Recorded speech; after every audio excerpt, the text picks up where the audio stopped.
ក៏ប៉ែនដែលខ្ញុំបានយល់បានជួបឆោមកែវនិមលអូនល្អសោភានារីមានស្នេហ៍ល្អទាំងចក្រិយារឹកពីសមជាកូនខ្មែរញាតិប្រុសស្រីនាំគ្នាសរសើរថារូបអូនល្អណាស់សម្រស់ទេសភាពតាមដងទន្លេល្អណាស់នៅចាញ់អូនទេអូនល្អ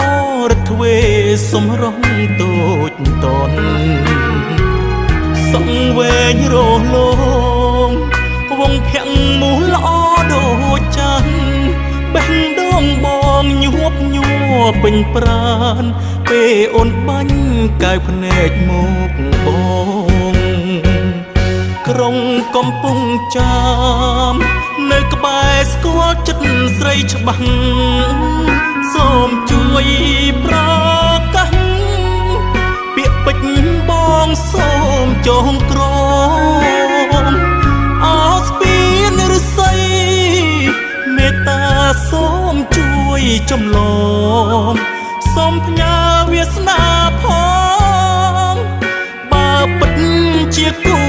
នឹងខ្ញុំបុប្ផាភ្នំពេញនៅចិត្តបងកយតែចិត្តបងលងស្នេហ៍ហើយលងចិត្តទៅហើយផ្កាកុកសុទិនដកមិនរួចទេ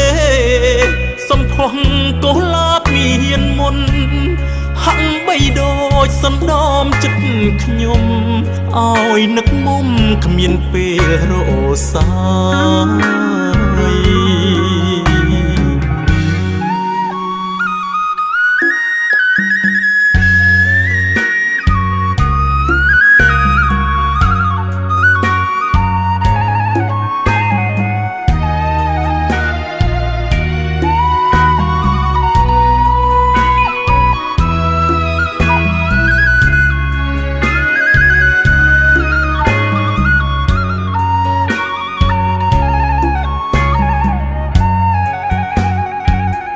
ក្រុងកំពុងចាមនៅក្បែរស្គាល់ចិត្តស្រីច្បាស់សូមជួយប្រកាស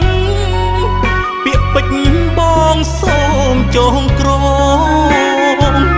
អោស្ពានឫស្សីមេត្តាសូមជួយចម្លង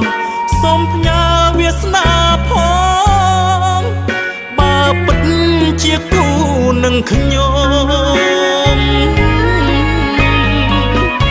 បុប្ផាភ្នំពេញនៅចិត្តបងក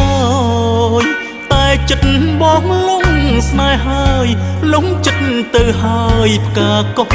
សុទិនដកមិនរួចទេសំផស្សកុលាបមានមុនហាក់បីដូចសណ្ដំចិត្តខ្ញុំឲ្យនឹកមក